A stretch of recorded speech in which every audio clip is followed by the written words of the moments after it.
How do you sell a home with fewer buyers to choose from? Well, it's part of it is supply and demand, but you have to look at what is the supply for a house like yours, right? Not every home is the same. There's high-end homes, there are lower-end homes, right? There are homes that have more or less square footage than you do, and you just have to position the home to be the best home on the market for that time.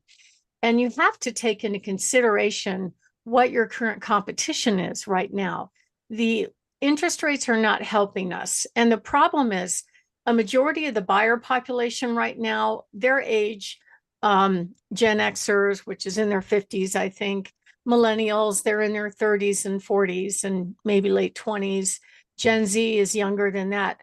That is the bulk of the buyer population. And the only thing they have seen in their history is back in 4 years ago, the interest rates were 2.5%, 3%. And they're actually expecting that to happen again. I hate to be the bearer of bad news, but the reason why the super low interest rates took place is that the government was spending money to buy down the interest rate to boost the housing market artificially. And it worked. It absolutely did work. Prices accelerated up 40% across 4 years. And now we're in a situation where the new generation of buyers are expecting to see low interest rates, but they also want the homes to be affordable. So at the end of the day, it's all about house payment and how much they can afford and what the rent costs are. And I think having more people in the country and more demand for housing is another factor. Even rentals have gotten crazy expensive in the last couple of years.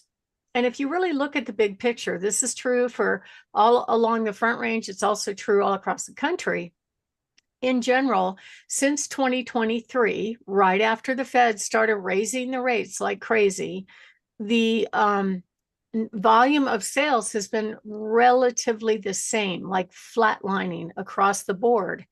And what we've seen this year is the interest rates are pretty much relatively the same. So I checked interest rates this morning. Now it's gone back again, up a little bit, 6.38% conventional, just a tick over 6% for the government loans, FHA and VA. And of course, you could buy down your interest rate. So if you have a little bit of extra cash and or negotiating power when you're buying a home, you can buy down the interest rate and actually get a lower payment for the house. However, there's obviously a cost to that. And you have to work with a good mortgage broker and figure out what is it going to take to get a payment that's affordable for you. I don't think the rates are going to drop a whole lot across next year. My crystal ball and my brain says best case, we'll get down there with the fives in front of it and probably stay that way for a long time. That's my guess, but I don't know for sure.